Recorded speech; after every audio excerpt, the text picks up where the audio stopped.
Yung mga intriga dati na parang hindi kayo Totoo yun?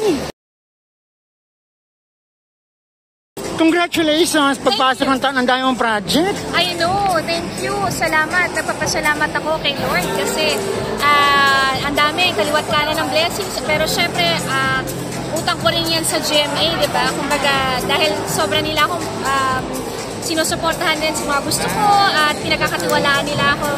Kaya thankful ako, grateful ako sa network at sa Sparkle at syempre sa ALB. Anong role mo dito? Anong pagkakaibahan ng role mo sa 1 at saka sa 2? Unang-una sa lahat, natupad ko na yung pangarap ko dito. Si Elsie ay isang ganap na teacher na siya.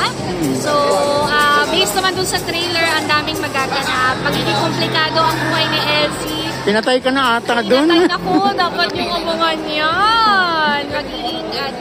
Magiging dramatic ang character ni Elsie dito. Maraming pagsubok. Ang harapin ng couple, ng Loyalty, ni Lolo at saka ni Elsie. So, yun, dapat nila abangan yun kasi very matured na ang Elsie at Lolo. Paano mo na-handle to? Diba kasi may unang hirit ka pa, may ano ka pa? Pag wala akong taping, pumapasok ko sa unang hirit, ayokong masayang yung isang araw. Pero kung hindi talaga kaya, nagpapahinga ako. Ang swerte ko kasi very understanding din ang unang hirit. So, nag-giveaway sila kapag may taping ako. Tapos, kapag late call ako, pumapasok ako. Yan, nagpapaalam ako sa lolo. Kung kaya naman na late call ako. Kailan kasal niyo? This year! Oo nga. Malapit na. Diyos ko. Ano pa karam? Ilang taon na kayo? Parang 10 years na ata. 12 na. Oh. From TV5 pa, di ba? 12 years na next month. So, happy. At the same time na challenge, syempre, may lolo. Mukhang mag-overlap. Baka sasabay. Tapos may business din kaming bubuksan ni Papa. Tapos may wedding. Pero, overall, okay naman. Hindi naman ako masyadong stress. Wala. Anong klaseng wedding to? Church wedding. Very intimate lang. Family, close friends. Destination o dito lang? Parang dito lang din. Parang bandang silang. Patagay-tay. Para at least medyo malamig. Yun na inisip ko. At saka may church doon na sobrang gustong-gusto ko talaga. Kaya yun yung napili ko. Anong pakiramdam na malapit ka na mag-asawa? Kinakabahan ako. Pero alam mo, parang siguro dahil alam ko na ikakasal ako this year, parang na-excite ako. Lagi akong nagluto na. Nag-aaral na akong magluto ngayon na parang hindi ko pinilit. Parang sabi ko, gusto ko magluto. Gusto ko matuto magganto. So, nakakatuwa kasi parang yung change nandiyan, nararamdaman ko na, very evident na. Parang nagpapaka-wife na ako. Ganon lang. Napanood ko yung pagbili mo ng kotse. Sabi ko na-excite lang ako for her.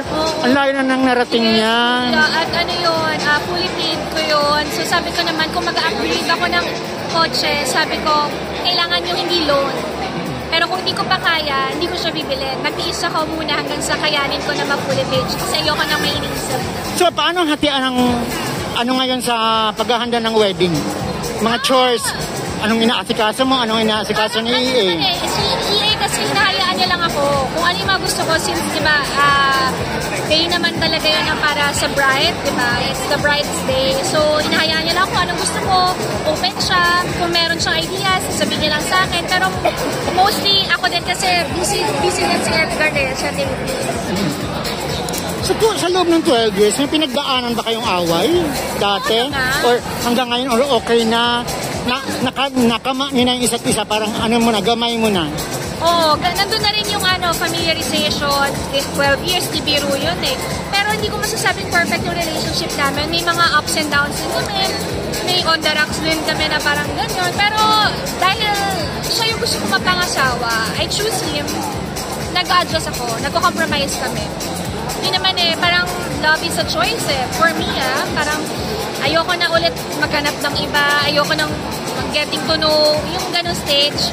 Pero kasi ako, nakita ko na naman siya in the future, na siya yung nasa future ko eh. So, kaya... At siya din naman, di ba, siguro? Sa 12 years na yun, di ba? Kung hindi pa siya nakikita ko, hindi sana yung nakipag-iwalay. Di ba? Pero, yung mga intriga dati na parang, hindi kayo Totoo yun? Oo, may mga ganon. May mga ganon talaga. Siguro, alam mo, hindi naman talaga hindi unexpected actually. Yung story na yon, hindi naman para i-brag ko siya. Ito, just to be clear, once and for all, hindi naman para i-brag ko talaga. It's just yung mga headlines lang din na hindi naman nanggaling talaga sa bibig namin, pero na-headline na gano'n. Pero happy naman ako kasi somehow, naging good example ako sa mga kabataan. Yung mga parents. Hindi niyo sinubukan talaga? Kahit isa? Yung mga parents, hindi ako harap sa media kung hindi totoo yung sinasabi ko. Ayoko na maipahiya yung sarili ko kung hindi naman totoo and anong makukuha ko. Anyway, yung parents, happy na lang ako na maraming parents na natuwa, mga bata, na parang yun nga, naging role model ako para sa kanila. Parang wini-wish nila na sa anak nila, ganun din yung ma-instill nila. So, yun lang. So, may bahay na kayo? Wala pa? Meron na, yung nabili ni Baba, yun yung magiging bahay na. Talaga? So, from the wedding, from the reception, honeymoon, tas yung pag-uwi niyo, bahay na? Bahay niyo na? Yes. Wow! Saan? May bagong kotse. Malaki na rin siguro ipon mo, no? Mama, kaya na. Sana lumaki pa, kuya. Sana lumaki pa. Yun yung wini-wish. Diyos ko, ang sipag mo, TV5 pa lang. Thank you. Magkasama kami, TV5. TV5 Oo. lang. 12 years na rin. Oo. Kung gano'n kami katagal ni Baba. Oo. Diba? So, anong message mo dun sa mga... Kasi ang daming hindi malagpasan yung 7-year itch, eh, no? Oo nga eh. Kaya nyo yan, guys. Compromise lang. Dalawa lang yung mapapayo. Ay, tatlo pala. Mapapayo ko. Communication, honesty, and respect.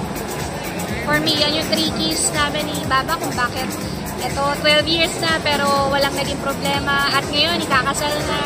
So, tiwala lang, guys. Pero may mga tao talaga hindi naniniwala hindi kayo nag-sex. Hindi ko na sila, wala na akong gagawa doon. Bahala na sila. No comment. Invite na sa Lolong. Ayan mga kapuso, this January 20 na po ang nabuhalang pagbabalik ng Lolong Season 2, Bayani ng Bayan. Sana po supportahan niyo po yan sa GMA Prime pagkatapos ng 24 oras. Thank you.